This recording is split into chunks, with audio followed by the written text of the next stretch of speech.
राधा वल्लभ श्री हित हरिवंश। कैसे हो सभी गुरु भाई गुरु बहनों। आशा करता हूँ कि राधा रानी की असीम कृपा आपके ऊपर बहुत बरस रही होगी। तो भाई बहन, आज की ये वीडियो हम बना रहे हैं। जो हमारी बहनें परेशान रहती हैं, उनके घर का भागवतिक माहौल नहीं है, उनके घर में बहुत सारी समस्याएं आती हैं। मैंने इतने सारे कमेंट्स पढ़े हैं तो ज़्यादातर यही दिक्कत सबके संग आ रही है। तो उसके लिए इस वीडियो के माध्यम से जितना होगा मैं आपको बल दूंगा, जिससे आपकी भक्ति निरंतर बढ़ती रहे। तो चलो इस प्रसंग के हिसाब से हम इसको स्टार्ट करते हैं। तो आज हमारा प्रसंग है कि भाई हम श्री जी के निज सेवक कैसे बने। हर किसी की इच्छा होती है कि श्री जी के हम निज सेवक बन जाएं, हमें भी श्री जी अपने पास रख लें, निकुंज में रखें, हम उनकी सेवा करें, आठों पैर की सेवा में हमारा भी योगदान रहे। सब सखियाँ चाहती हैं कि इतने हमने अपने जीवन में पाप करे हैं, शुरू से लेकर सारी क्रियाएं हमारे मस्तिष्क में घूमती रहती हैं कि हमने कितने अपराध किए हैं। श्री जी हम तो नीच हैं, अधम हैं, कैसे हमको इस जीवन से पार लगेगा। अब हमें सद्बुद्धि मिली है, हमारे सद्गुरुदेव भगवान के सत्संग से हमको विवेक मिला है कि हम कितनी गलतियाँ कर रहे थे, हम नया जन्म लेना चाहते हैं, कैसे करें। वो सारी चीज़ें आज आपको पता चलेंगी। देखो, सबसे पहले तो ये है कि गुरु दीक्षा, बहुत से लोग बोल रहे थे कि गुरु दीक्षा की क्या उम्र होती है। तो गुरु दीक्षा की देखो कोई उम्र नहीं होती है, भगवत प्राप्ति करने की कोई उम्र नहीं होती है, ठीक है। तो हम कभी भी भक्ति प्रारंभ कर सकते हैं और अपने गुरु जी से दीक्षा ले सकते हैं। पहला सवाल तो ये है, क्योंकि बहुत सारे भाई पूछ रहे थे अक्सर मुझसे ये, जो अंडर 18 थे। उसके बाद में हमारा प्रसंग आता है कि एक ऐसा वातावरण जिस यहाँ पर हमारे माता पिता में से कोई मतलब अच्छा व्यवहार नहीं कर रहा है, सास ससुर नहीं कर रहे हैं, या पति अपनी पत्नियों को नहीं दे रहे हैं दीक्षा के लिए, आज्ञा नहीं दे रहे हैं, और उनको भक्ति करने के लिए भी नहीं कर रहे हैं, फिर कलेश करते हैं, घर में माहौल ख़राब कर देते हैं। तो इस चीज़ के लिए आपको ये ध्यान रखना है कि देखो, सबसे पहले तो अपने मन को एकदम पॉजिटिव रखो। आप ये सोच लो कि आप इतिहास उठा के देखो, अपने ग्रंथ उठा के देखो कि कोई भी भगवान ने अवतार लिया है क्या बिना संकट के यहाँ रहे हैं। समाज है, दुनिया है, ये बिना दुख के किसी को जीने नहीं देती है प्यारे। इसलिए मत इस बारे विषय में सोचो। आप ये सोचो कि देखो, हरिदास जी महाराज थे, 18 गाँव में उनको कोड़े मारे गए थे, तब उनको भगवत प्राप्ति हुई। ठीक है, प्रहलाद जी थे, ठीक है, हिरण्यकश्यप की औलाद थे। हिरण्यकश्यप महाशक्तिशाली, जो भगवान विष्णु का नाम तक नहीं लेने देते थे, तो 5 साल की उम्र में भगवत प्राप्ति कर ली। तो ये सब बल कैसे आया। देखो, अगर आप परेशान हो, आप कष्ट में हो, आपको ज़्यादा दुख हो रहा है, तो आप उनके ज़्यादा खास हो। जब हमारा जन्म होता है तो कष्ट, हमारे प्रारब्ध हमारे साथ आते हैं, और भगवान उन्हीं को ज़्यादा देता है। भगवतिक मार्ग में बात कर रहा हूँ। आदमी सोचे कि हम नशा पत्ता कर रहे हैं, किडनी खराब हो गई, ये कष्ट है तो हम भगवान के प्रिय हैं, ऐसा नहीं। भक्ति करते समय अगर तुमको कष्ट हो रहे हैं तो तुम उनके ज़्यादा प्रिय हो। वो तुमसे खेल रहे हैं, वो देख रहे हैं कितनी प्रबलता है तुम्हारे अंदर, कितना तुम्हारे अंदर कंट्रोल है अपने मन को काबू करने के लिए। वो इस चीज़ को देखना चाहते हैं कि मेरा भक्त मुझे पाने के लिए कितनी मेहनत कर सकता है। लेकिन हम तो मनुष्य योनि में जन्म लिए हुए हैं, तो हमारे संग अपराध हमसे होते रहते हैं, हमारा दिमाग भटकता रहता है, कभी कंट्रोल नहीं होता है। तो इसके लिए हमको क्या करना चाहिए। देखो, कभी भी आपको क्रोध आए तो अपने मन में एक चीज़ विशेष कर हमेशा याद रखो कि हमारे साथ जो भी हो रहा है, अच्छा बुरा, हमारे पति का व्यवहार ख़राब हो रहा है, हमारी सास ससुर का व्यवहार ख़राब हो रहा है, बहू का हो रहा है, तो इसके बिल्कुल इससे टेंशन लेने वाले होते हैं। आप ये महसूस करो कि मेरे प्रभु मेरी परीक्षा ले रहे हैं, मुझे ऐसा वातावरण दे रहे हैं जिससे कि मैं भक्ति कितनी मुश्किल से उनको पाऊंगा, वो देखना चाहते हैं। तो आप और मुस्कुराओ, एक स्माइल पास करो, प्रभु की तरफ देखो, बोला अच्छा ऐसे करोगे, कोई नहीं, हम भी कम नहीं हैं, हम तुम्हें पाके रहेंगे। तो आप अच्छा मीठा मन बनाइए और उनकी भक्ति को बढ़ाइए, निरंतर नाम जाप को बढ़ाइए। ऐसा भी होगा कि नाम जाप लेने में टेंशन हो जाएगी, लोग बोलेंगे यार कितना नौटंकी कर रहा है। आपको वो चीज़ सुननी नहीं है, ठीक है। आपको अपना नाम जाप बढ़ाना है। अगर मुँह से नहीं बोल पा रहे तो मन ही मन में बोलना है, लेकिन आपको प्रभु को पाने की इच्छा प्रबल रखनी है अपनी, ठीक है। अच्छा, ये मैसेज मैं उन लोगों को देना चाहता हूँ, उन पतियों को देना चाहता हूँ। भाई ये देखो, ये आप बहुत नसीब वाले हो कि ऐसी धर्म पत्नियाँ आपको मिली हुई है कि जो आपके घर का भागवतिक माहौल बना रही है। ऐसी पत्नियाँ किसको अच्छी लगती हैं जो जगह जगह गलत काम करती हैं। ऐसे पति किसको अच्छे लगते हैं जो शराब पी के जगह जगह उधम मचाते हैं। अरे आप किस्मत वाले हो, नसीब वाले हो कि आपके घर में एक ऐसी सहचरी भाव की पत्नी है, बेटी है, माँ है, ठीक है। इनके कर्मों से ही, इनके मतलब भक्ति से ही तुम्हारे कर्म सुधरे हुए हैं, तुम्हारे जीवन स्थिर चल रहा है। गए भूल कर भी गलती मत करना, अपराध मत करना, इनको रोको मत, इनको बल दो, इनके संग खड़े हो जाओ, फिर देखो तुम पर कितनी असीम कृपा होती है। जीवन का असली मतलब क्या है, हमारा जन्म क्यों हुआ है, खाने कमाने के लिए नहीं हुआ है, भगवत प्राप्ति के लिए हुआ है।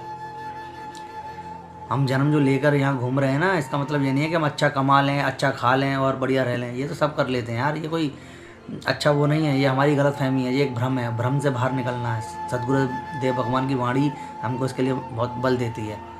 तो अपनी पत्नी के संग खड़े हो जाओ। उनके आंसू कमेंट्स में लिखती हैं वो कि हमारे घर का माहौल ऐसा, हम कैसे करें, हम कैसे, उनकी परेशानी, उनके मतलब ऐसा भाव रोने वाला आता है तो देखा नहीं जाता। इसलिए मैं आप सभी से विनम्र निवेदन करता हूं कि आप अपने बच्चों को भगवतिक संस्कार दें, अपनी पत्नियों का साथ दें, उनको गुरु दीक्षा दिलाएं। इन्हीं के भक्ति के बल से आप लोगों का जीवन चल रहा है।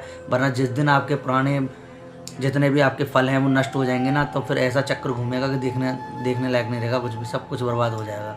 तो इसमें आप उनका सहयोग करें, आप भी उनके संग रहें, ठीक है। और जितने भी सब लोग भक्ति कर रहे हैं, जिनको प्रतिकूलता मिल रही है, तो उनसे भी मैं कहूँगा कि कभी भी आपको अगर क्रोध आता है तो एकदम शांत हो जाना है। आपको लंबी लंबी सांस लेनी है। राधा राधा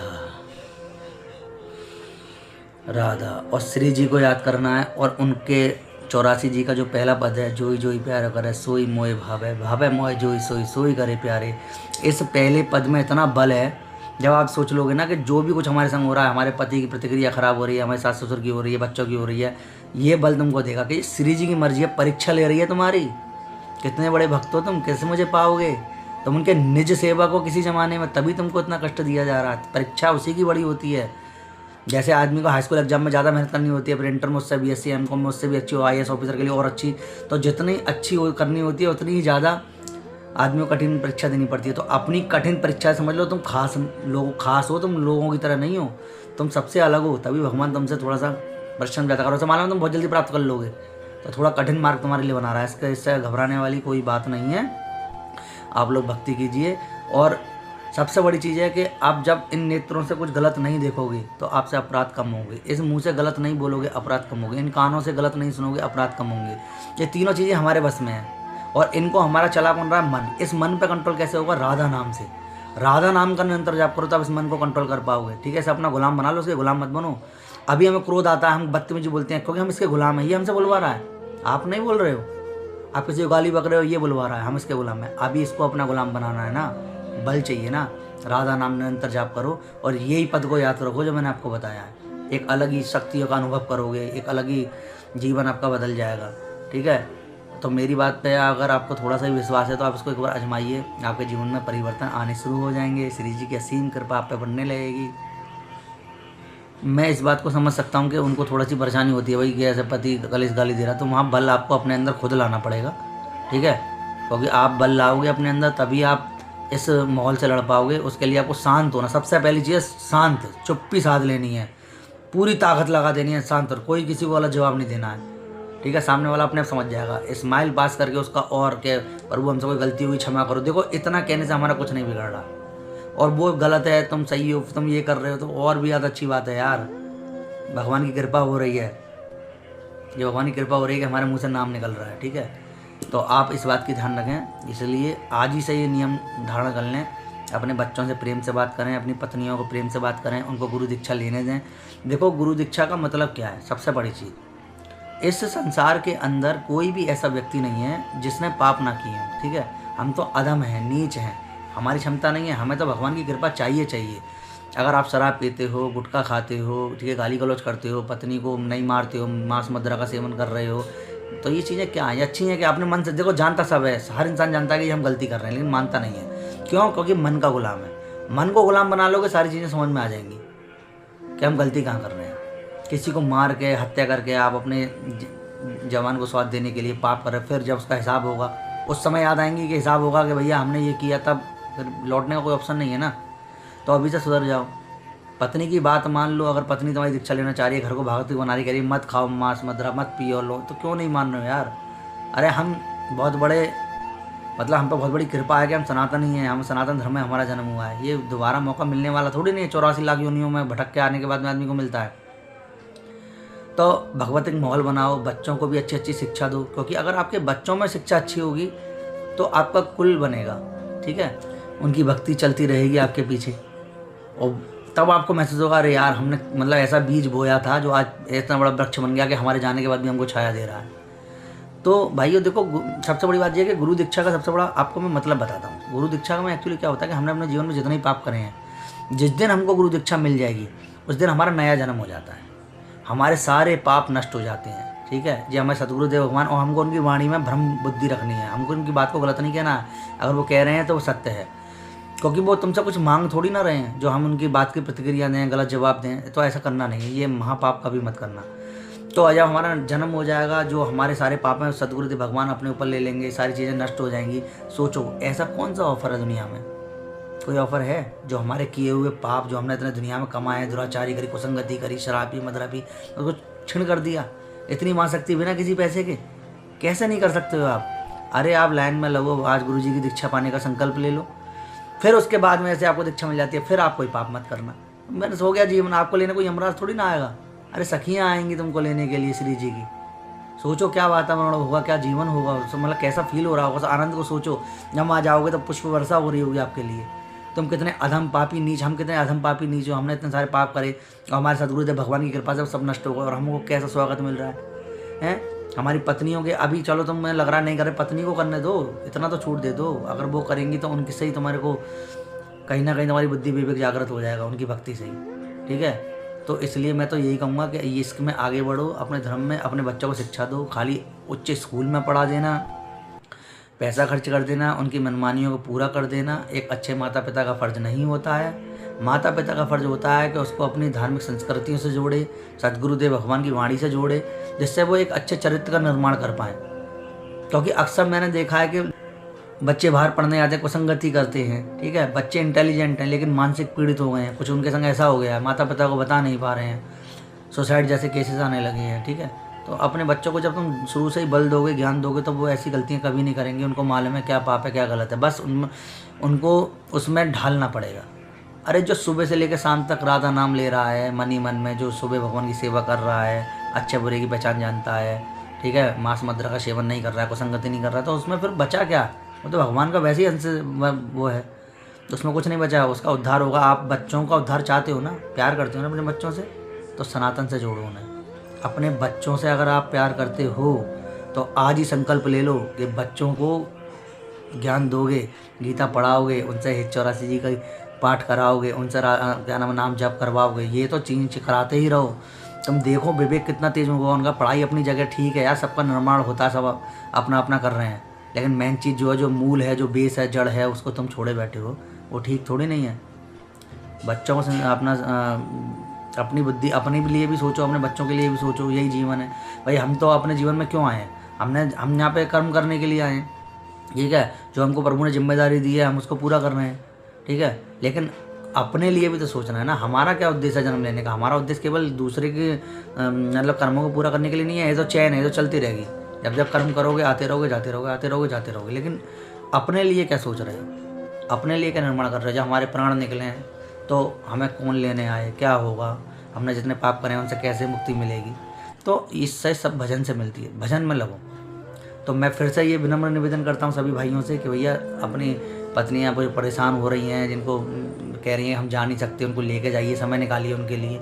जो कह रही है कि हम दीक्षा लेना चाहते हैं, हमारे घर वाले राजी नहीं हैं, उनको भैया कोई गलत ना कर रही हैं जो आप इस बात को सोच रहे हो। ठीक है, अरे अच्छी बात है यार। ये सोचो ना कि ये ऐसे काम करे, शायद इसका थोड़ा ही मुझे मिल गया तो मेरा उद्धार हो जाएगा, क्या बुराई है? अरे सबसे बड़ी बात ये है, देखो आदमी बाहर रहता है, पत्नी घर पर रहती है, भगवत चीज़ों से जुड़ी रहेगी, गुरु से जुड़ी रहेगी, कोई अपराध नहीं करेगी। पति बाहर रहते हैं, अगर अच्छी चीज़ों से जुड़े रहेंगे तो आप भी निश्चिंत होकर घर पर सुकून से रहेंगे। मेरा पति कोई अपराध नहीं कर सकता, उसके गले में कंठी बंधी हुई है, गुरु जी का प्रसाद, तो प्याज भी नहीं खा सकता, अपराध करेगा। तो फिर तुम भी मन से प्रसन्न रहोगे, अच्छा काम कर पाओगे। दोनों मियाँ बीवी दूर रहकर भी भगवान की सेवा में, शाम कोई बात हो, अरे आज श्री जी ने क्या खिलाया था, तूने क्या बनाया था, क्या पवाया श्री जी को? वही पूछा कि अरे आपने श्री जी का भोग ले लिया, मैंने आपके टिफिन में लगा दिया था। सोचो क्या भगवत माहौल है। लड़ाई झगड़ों से बिल्कुल दूर, भगवान से एकदम मिला हुआ, अलग ही वातावरण, अपने कर्म करते हुए जो प्रभु ने हमको दिया, जिम्मेदारी दी, उनको निभाते हुए गृहस्थ जीवन में भगवत प्राप्ति करने का महासौभाग्य कहाँ किसी को मिलता है।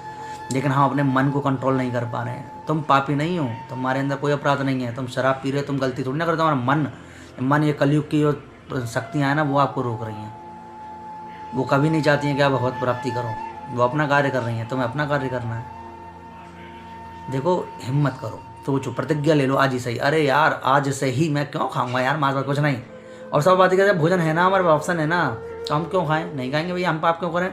हो सकता है तुम्हें विश्वास नहीं हो रहा ग्रंथों पर, गुरुवाणी पर, तो 1 मिनट के लिए सोच लो, शायद हो ये सत्य हो, फिर क्या होगा मरने के बाद। अरे यही क्यों सोच रहे हो, नहीं होता, हम कह रहे हैं शायद हो। अपनी बुद्धि को, विवेक को थोड़ा जागृत करो, अपराधों से दूर रहो, बच्चों को शिक्षा दो, धर्म से जुड़ो, पत्नियों से बोलो कि लगे श्री जी की सेवा में, ठीक है।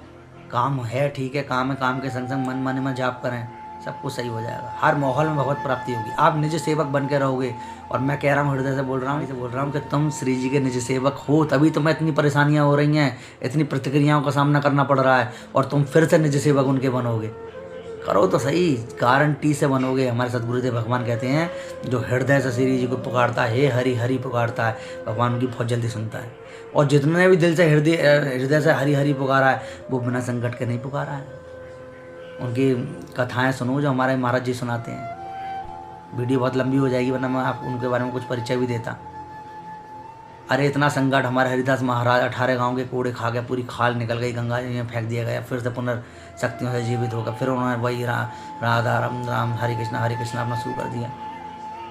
हे हरि सोचो, झुकना पड़ा सबको। लेकिन संकट का मतलब थोड़ी नहीं है कि मतलब हमसे भगवान नाराज हैं, अरे नाराज नहीं है, वो प्रसन्न है, हमारा टेस्ट ले रहे हैं।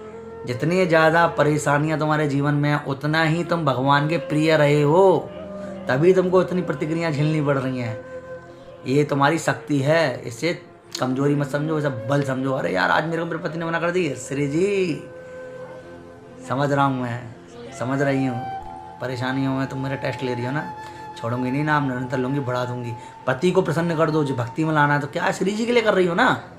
तुम्हें क्या लग रहा है, अरे यार उनकी गलती हम क्यों झुके हैं। अरे श्री जी के लिए, अपने लिए थोड़ी नहीं, अपने लिए कुछ नहीं करना है, श्री जी के लिए, श्री जी के लिए। अरे श्री जी की सेवा के लिए, श्री जी के लिए नेक प्रसाद खा लो, अरे मुझे नेक भक्ति करने दो, आओ तुम्हारे पैर दो, आओ तुम्हारे हाथ दबा दो, क्या दिक्कत है। श्री जी का भाव पैदा कर लो अपने पति में, अपनी पत्नी में, अपने सास में, अपने ससुर में, सब कुछ सही हो जाएगा। और तुम निज सेवक बनोगी और बन के ही रहोगी। कहीं भी दुनिया के किसी भी कोने में हो, नाम जप करते रहिए, घबराइए मत। अगर आप सतगुरुदेव भगवान के पास नहीं जा पा रहे हो, समय आएगा, श्री जी का विधान लागू होगा और आपको भगवत प्राप्ति होगी, ठीक है। अभी के लिए इतना ही। अगर आपको इस वीडियो से थोड़ा सा ही बल मिल रहा है तो इस वीडियो को शेयर और अपने उन सभी लोगों को भेजिएगा जो आपके हस्बैंड हैं, बच्चे हैं, जिससे सुनने के बाद में कुछ उनके अंदर पॉजिटिव चीज़ें आए, उनके दिमाग से थोड़ी चीज़ें निकले, इस मन को कंट्रोल करने की शक्ति प्रदान हो। गलत कोई नहीं है, सब कुछ हमारा मन कराता है। तो मन को कंट्रोल केवल हम नाम जप से ही कर सकते हैं, और दूसरा कोई साधन इस दुनिया में है नहीं है। जितने भी हमारे संत हैं, बड़े बड़े आचार्य ऋषि हैं, सब ने भगवान को नाम जप से ही प्रसन्न किया है। उन्होंने इसी चीज़ से ही अपने मन को कंट्रोल किया है, ठीक है। वाणी को कंट्रोल किया है, जिह्वा को कंट्रोल किया है। बहुत सारी चीज़ें हैं जो हमको हमेशा परेशान करती हैं, केवल नाम जप के माध्यम से ही संभव है। तो इसलिए आप निरंतर सेवा कीजिए श्री जी की, नाम जप को बढ़ाते रहिए, प्रसन्न मुद्रा में रहिए, आनंद लीजिए। और हाँ, आज क्या है, आज अक्षय तृतीया है, तो आज बांके बिहारी जी के चरणों के दर्शन भी होते हैं। तो आप अपने अपने युगल सरकार के चरणों के दर्शन करके भाव पैदा करके कि हाँ भाई हम मेरे बांके बिहारी जी चरण दर्शन दे रहे हैं, और उनसे आज के दिन बोलो कि भाई हमें बल दें, हम भटक रहे हैं, नीच अदम है, हमारे में इतनी सामर्थ्य नहीं है कि हम इस मार्ग पर अकेले चल पाएँ। हम कोशिश बहुत करते हैं, हमारे साथ रहो श्री जी, बांके बिहारी जी, बल दीजिए, हमारे साथ रहो। तो उनसे मांगें तो आपकी इच्छा ज़रूर पूरी होगी, क्योंकि आप उनके निज सेवक हो। तभी संकट आपके आसपास आ रहे हैं, संकटों से घबराना नहीं है। जब भी दिक्कत हो, हे 84 जी के पहले पद को याद करो, उसको उसमें वही लिखा हुआ है, जो जी वही प्यार करे सोई हुए भावे। श्री जी जो कर रही है ना, हमारे संग जो हो रहा है, वो श्री जी की मर्जी है, और हम उसकी मर्जी में प्रसन्न रहेंगे। वो हम उनके दास हैं, हम उनके सहचरी वहाँ में सेवा कर रहे हैं, उनकी सेवा में लगे हुए हैं। उनको प्रसन्न है तो हम भी प्रसन्न है, अपने आप देखेगी, घबराना किस बात का है, ठीक है। तो आज के लिए इतना ही। राधा वल्लभ श्री हित हरिवंश। राधे राधे।